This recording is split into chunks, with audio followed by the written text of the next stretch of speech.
À Dieu, pour que vous ne soyez pas victime. Il y a la sorcellerie dans les familles. Il y a la sorcellerie dans les familles. Je parle à un père, je parle à une mère. Il y a beaucoup de personnes qui connaissent ce qu'on appelle être un orphelin de père, être un orphelin de mère. Ma mère, mon père, comprends aujourd'hui que ta famille a besoin de toi. Toi-même, tu sais bien que dans toutes les familles, il y a la sorcellerie. Et les sorciers cherchent toujours le père de la famille. Lorsqu'ils ont réussi à atteindre le père de la famille, tous les enfants vont rester malheureux. Voilà pourquoi. Pourquoi allons-nous accepter le taux de mortalité aujourd'hui élevé? Le taux de mortalité peut être élevé aujourd'hui parce que les hommes et les femmes ont eu à rejeter leur créateur. Lorsque vous rejetez Dieu, vous pensez à quoi? Vous pensez à quoi? Vous n'avez pas pitié de vos enfants, vous n'avez pas pitié de votre femme. Est-ce que vous savez ce qui se passe dans votre maison, dans votre famille, pendant que vous dormez? Vous savez bel et bien qu'il y a la sorcellerie et que les sorciers tuent. Et vous savez bien aujourd'hui qu'il y a deux forces. Il y a la puissance de Dieu et la puissance satanique. Et nous savons que la seule protection divine, la meilleure protection est celle qui vient de Dieu. Maintenant, tu engages ta famille. Tu ne mets pas Dieu au sein de ta famille. Tu comptes sur quoi? Face à l'adversité. Nous savons tous aujourd'hui qu'il y a des menaces partout. Au milieu scolaire, il y a les menaces. Au travail, il y a les menaces. Dans la famille, il y a les menaces. Vous ne savez pas qui est qui. La personne la plus difficile à détecter, c'est le sorcier. Et vous savez bien que la personne qui a tué Jésus, ce n'était pas la personne qui venait loin. La personne, votre ennemi, ce n'est pas quelqu'un qui va loin. Ce n'est pas quelqu'un qui vient loin. C'est quelqu'un qui mange peut-être dans la même assiette avec vous. C'est Dieu qui va vous révéler ce c'est caché. Dieu va vous révéler véritablement qui est avec vous, qui marche avec vous, ça c'est à vous. Oh, c'est Dieu seul capacité de vous révéler personne. Bien aimé, d'une message. Chacun de nous doit le savoir. Si vous n'avez pas Dieu dans votre maison, vous livrez vos enfants à la sorcellerie. Est-ce qu'il est normal qu'une mère qui n'a jamais amené son enfant à l'église, cette mère a envoyé son enfant en Europe pour aller apprendre? L'enfant après l'obtention de tous les grands diplômes qu'il lui fallait pour pouvoir retourner au Gabon, pour pouvoir apprendre. Un jour, l'enfant va dire: maman, j'ai mal à la tête. Maman, j'ai mal à la tête. Maman dit à l'enfant: mais prie, mais tu dis à l'enfant: prie. Depuis que l'enfant est petit, toi-même tu n'as jamais mis pied à l'église, tu n'as jamais amené l'enfant à l'église, tu n'as jamais appris à l'enfant comment il faut prier. Maintenant l'enfant est étranger, la sorcellerie de la famille est en train d'attaquer l'enfant à l'étranger. Bien aimé, le troisième jour que je suivais, c'est la France qui a appelé au Gabon que l'enfant est décédé. L'enfant après d'abord l'enfant va devoir revenir en Europe dans le cercueil. L'enfant va revenir en Europe dans le cercueil. Est-ce que c'est normal? Est-ce que c'est normal? Vous scolarisez l'enfant, vous dépensez les millions pour envoyer les enfants à l'école, mais vous ne les apprenez pas le Dieu qui va les protéger. Partout ils vont partir. Vous ne les apprenez pas le Dieu qui va protéger leur vie. Vous voyez comment mère peut commettre des erreurs graves. Mais ça, le plus grand bonheur que vous puissiez confier à un enfant, n'est-ce pas, le plus grand bonheur, c'est de lui montrer le chemin de Dieu, n'est-ce pas? C'est ça le chaque père, chaque mère devait faire lorsque votre enfant va aller en mariage. Si cet enfant va dans un foyer où il y a les sorciers, elle arrive tout de suite. C'est une famille où il y a les sorciers. Elle arrive, elle n'a pas Dieu. Et dans la suite des temps, vous allez entendre celle qui vient de se marier, celle qui vient d'aller en mariage, elle est décédée. Elle est décédée. On ne connaît pas la cause, alors que c'est la sorcellerie. Est-ce que vous voyez le mal que des mères et des pères puissent faire? Vous élevez des enfants, vous ne les montrez pas le chemin de Dieu. Proverbe 22, le verset 6, dit: montre à l'enfant le chemin qu'il va suivre pendant qu'il est petit. C'est ce chemin qui suivra, parce qu'il sera grand. Père et mère, comprenez bien que l'erreur, ne commettez pas cette erreur, ne commettez pas cette erreur. Jésus vous appelle. Jésus vous appelle. Jésus a besoin d'être au centre de votre maison. Jésus a besoin d'être au centre de votre maison. Quiconque écoute la parole de Dieu et la met en pratique sera comme une femme solide, une femme sage qui a bâti sa maison sur le roc, le rocher. La tempête a soufflé. Cette maison ne s'est pas renversée parce que la maison était bâtie sur le roc. Et toute femme qui écoute la parole de Dieu, qui la méprise, qui la rejette, est comme une femme insensée qui ne pense pas que demain, il peut avoir le malheur. Demain, il peut avoir les dangers mortels. Cette femme n'est pas prévoyante. Cette femme ne regarde pas devant. Cette femme regarde simplement la distance de son nez. Elle ne voit pas qu'il pourra avoir des dangers demain. Qu'aucun docteur ne peut intervenir. Qu'aucun marabout ne peut intervenir. Qu'aucune personne ne peut intervenir. Il y a des problèmes dans la vie, mes bien-aimés. Quand vous serez besoin de Dieu, aucun docteur ne peut intervenir. Aucun ganga ne peut intervenir. Si vous n'avez pas Dieu, vous allez périr. Et c'est pour cela, il est important de mettre Dieu au centre de votre vie. Mettez Dieu au centre de votre maison. Faites connaître vos enfants. Dieu, c'est la meilleure assurance. C'est la meilleure assurance. C'est la meilleure bénédiction. Montre à l'enfant le chemin qui va suivre. Tu n'aimerais pas que ton enfant soit en Kouloubandios. Tu n'aimerais pas que ton enfant soit en prison centrale. Bien aimé, si tu ne le veux pas, pourquoi aujourd'hui tu ne montres pas l'enfant le chemin de Dieu? Pourquoi toi tu ne pars pas à l'église et tu empêches aussi les enfants de ne pas à l'église? Tu es en train de les faire le bien ou tu es en train de les faire le mal? Quand la fille va commencer à avorter, quand la fille va commencer à se rébeller, quand la fille va commencer à t'insulter, la fille va commencer à te manquer le respect. Et à un moment, tu vas dire, je chasse cet enfant de la maison. Tu le chasses encore de la maison. Pourquoi? Tu n'as jamais montré le chemin, l'enfant le chemin de Dieu. Tu ne montres pas le chemin de Dieu. Bien aimé, quand tu le fais, tu es en train d'élever quoi? Tu ne vois pas que tu es en train d'élever des serpents dans ta maison. Et tu seras la première personne que ces serpents vont mordre. Tu ne vois pas l'erreur que tu es en train de faire. Tu élèves une famille. Tu élèves une famille sans Dieu. Bien-aimé, peut-être c'est ton père qui vous soutient. Est-ce que vous ne savez pas que chaque père est en danger de la sorcellerie, en danger au travail, partout ils sont en danger, qu'ils ont besoin d'avoir une alliance avec Dieu. Pourquoi le taux de mortalité est élevé? Parce qu'il y a des hommes et des femmes qui ont rejeté Dieu. Les hommes et les femmes, ils ont rejeté Dieu. Et c'est ça l'erreur. C'est ça l'erreur. Tu rejettes Dieu, tu rejettes Dieu, tu assumeras les conséquences, tu assumeras les conséquences. Tu mets ta vie, tu ne pars pas à l'église et tu mets tes enfants comme ça. Quand tes enfants vont commencer à fumer le champ, faut pas te plaindre, faut pas te plaindre. Quand tes enfants, les filles, vont commencer à sortir avec les hommes n'importe comment, faut pas te plaindre. Quand de l'argent que tu investis pour leur école, une fille va abandonner tout ton investissement pour dire que moi je m'en vais habiter avec mon copain. Faut pas te plaindre parce que c'est toi qui seras l'auteur de ces choses. Parce que la Bible est claire. Montre à l'enfant le chemin qu'il doit suivre pendant qu'il est petit. C'est pendant qu'il est petit que tu dois montrer à l'enfant le chemin à suivre. C'est que les parents ont commis. Vous pensez aller où? Sans Dieu, vous ne pouvez rien. Sans Dieu, vos vies, vos enfants, vos foyers, vos travail sont exposés à la destruction des esprits. La Bible dit Éphésiens 6:12. Nous n'avons pas à lutter contre la terre et le sang, mais contre les principautés, contre les dominations, contre les esprits méchants dans le lieu céleste, dans le monde. Pourquoi les gens sont possédés? Pourquoi les gens sont possédés? Pourquoi beaucoup de femmes sont possédées? Pourquoi les gens peuvent vivre avec les démons dans le corps?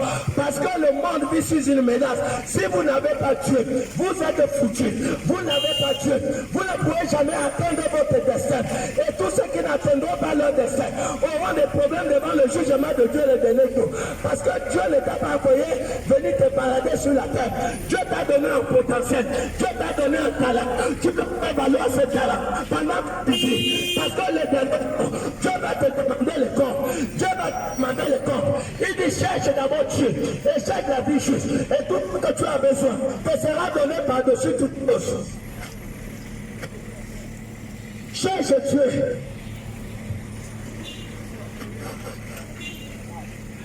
Tu méprises Dieu.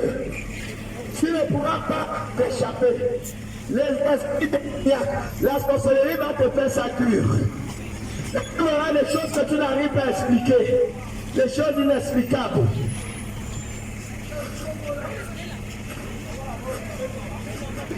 L'histoire s'est passée en Zion, dans une famille. Un jeune homme, étudiant au lycée technique, qui a eu à poignarder son grand frère qui était policier. L'histoire s'est passée en Zion. Les deux garçons, leur mère, sont même mère et même père. Le grand frère était policier. Le petit frère est là au lycée technique.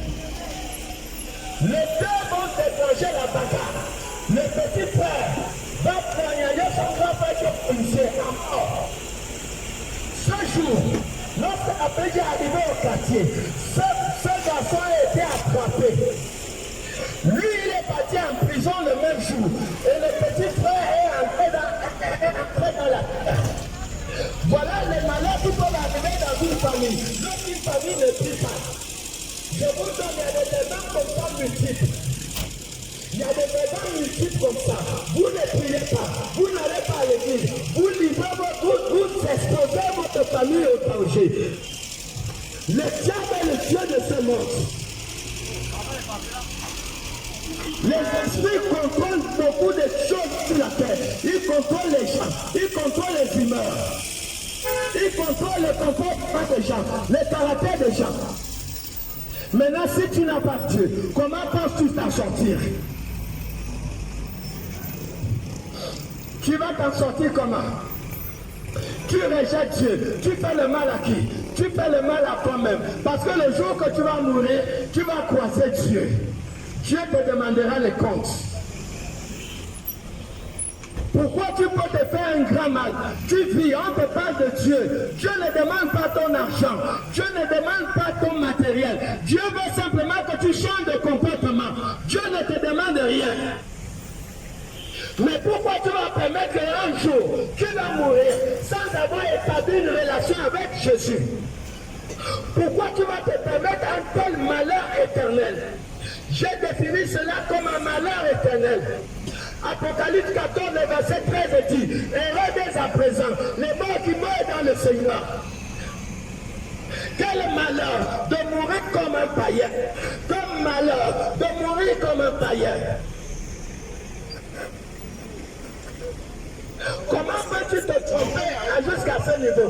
Ne sais-tu pas que la vie commence vers une éternité?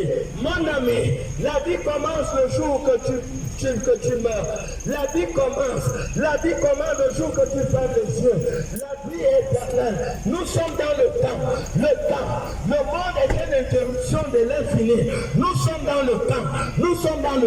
Et le temps un jour va cesser. Parce que les Écritures disent que Dieu va détruire le ciel et la terre. Et tout ce que la terre contient. Dans le livre de 2 Pierre chapitre 3, le verset 7. La terre est réservée pour être consumée par le feu. Mais pourquoi? Pourquoi tu vas courir un tel risque qu'un jour la mort va t'arriver sans que tu aies résolu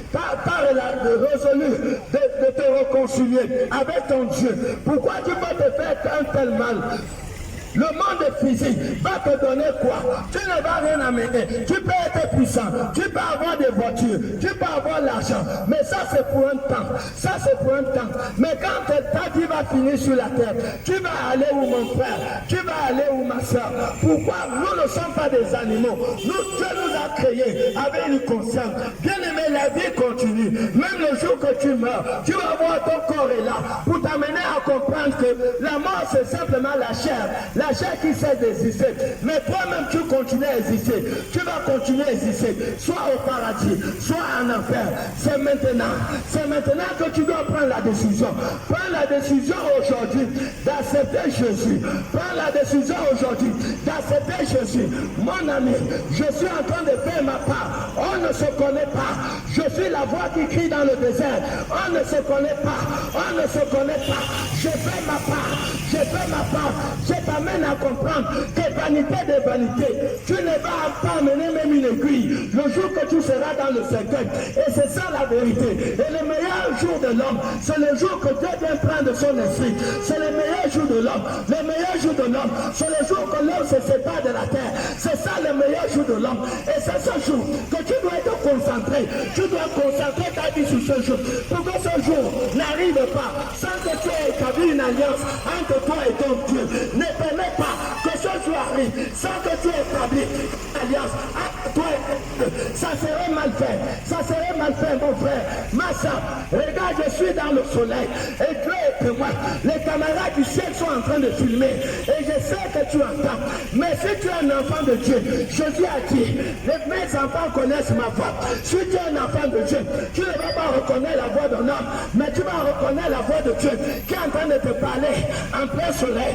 Tu vas reconnaître la voix d'un homme que le Saint-Esprit est en train d'utiliser dans le soleil. Dieu te parle.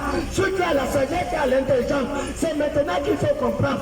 Tu dois comprendre qu'un jour, tu seras devant Dieu. Un jour, tu n'échapperas pas à Dieu. Si tu t'en fous de Dieu aujourd'hui, mais sache que le dernier jour, quand Dieu vient enlever son souffle, tu seras devant Dieu et tu devras rendre compte. C'est maintenant, mon frère, c'est maintenant, ma soeur. Nous tous nous étions dans le monde, nous étions des idolâtres, nous étions des pratiquants. Mais quand Jésus est venu devant nous, nous l'avons accepté. Nous avons pris la décision de commencer une nouvelle vie avec lui. C'est maintenant, c'est maintenant. Dieu parle à une femme. Un homme, c'est maintenant. Prenez conscience de Dieu. Prenez conscience de Dieu. Peuple gabonais, prenez conscience de Dieu. Dieu parle à la nation gabonaise. Prenez conscience de Dieu. Dieu est votre créateur. Dieu est le créateur du ciel et la terre. Et Dieu parle à la nation gabonaise. Acceptez Jésus. C'est maintenant. C'est maintenant. Matthieu 24 dit que l'homme ne connaît pas ni l'heure ni le jour que Jésus va venir pour enlever son église. Personne ne connaît ni l'heure ni le jour que Jésus viendra enlever son église. Maintenant, toi et moi, si Jésus arrive là, est-ce que tu seras enlevé? Tu t'en fous de ces choses. Bien-aimé, toutes les personnes qui vont rater l'enlèvement, ils vont pleurer jusqu'à tout l'eau de leur corps va finir. Une grande malédiction de rater l'enlèvement. Je ne te conseille pas, ne rêve même pas de rater l'enlèvement. Arrête ta situation avec Dieu pendant que tu vis. Si tu meurs et que tu n'étais pas réconcilié avec Dieu, je te dis que tu es foutu. Tu es foutu. Et si tu penses que c'est la blague, tu verras que ce qu'on parle là, ce n'est pas la blague. Le jour que tu meurs, c'est le jour que tu meurs, que tu sauras que ce n'est pas la blague. Mais je te conseille de ne pas aller découvrir la vérité quand tu es mort. Découvre la vérité maintenant. À cette là, Jésus dit vous connaîtrez la vérité et la vérité vous rendra libre. C'est la vérité qui peut te rendre libre. C'est la vérité qui peut te rendre libre. Un marabout ne peut pas te rendre libre. Un ganga ne peut pas te rendre libre. Un fétiche ne peut pas te rendre libre. Tout homme qui dit non à Jésus va comparaître devant le tribunal de Christ. Tous ceux qui refusent Dieu aujourd'hui, tous ceux qui insultent l'Église aujourd'hui, tous ceux qui méprisent les frères hommes et les frères femmes d'aujourd'hui, je vous relève un défi. Tout ce que je vous dis, ne tentez pas de mourir. Si vous mourrez, vous aurez affaire à Dieu. Je vous le dis, vous méprisez Dieu aujourd'hui, vous méprisez son Église, vous insultez les Églises. Je vous donne un conseil, c'est de ne pas mourir. Si vous mourrez, vous aurez affaire à Dieu. C'est l'erreur la plus abominable qu'un homme, qu'une femme puisse commettre, de mourir sans avoir à se réconcilier avec son Dieu. C'est l'erreur la plus pire. encore ce qu'Internet vous dit. Ça, c'est un peu. Mais tout ce que je sais que le jour que tu fermes les yeux, des jours que tu fermes les yeux, tu devras te trouver devant le tribunal de Jésus. Le jour que tu fermes les yeux, tu peux vivre selon ce qu'Internet te dit. Mais le monde n'est pas conduit par Internet. Le monde est conduit par la parole de Dieu. Il y a la constitution divine. La parole de Dieu est la vérité. C'est le seul livre détenteur de la vérité. C'est le seul livre qui est esprit. C'est le seul livre qui est le plus lu. C'est le seul livre qui est le plus vendu dans le monde. La Bible est le livre de Dieu. La Bible est la parole de Dieu. Le monde n'est pas conduit par Internet. Le monde est conduit par la constitution divine, par la loi divine qui a été établie par le Dieu Tout-Puissant. Aujourd'hui, si toi tu dis, tu marches selon ce qu'Internet te dit, ça te regarde. Mais sache que le dernier jour, tu te demanderas compte de ta vie. Si tu as la sagesse, ouvre bien tes oreilles.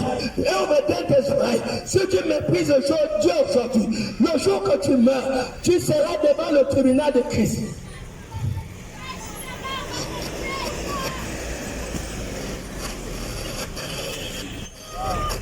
Je crois que j'en ai terminé. Quelqu'un a des oreilles qu'il écoute la voix de l'esprit. Tu as des oreilles, écoute la voix de l'esprit. Accepte Jésus maintenant.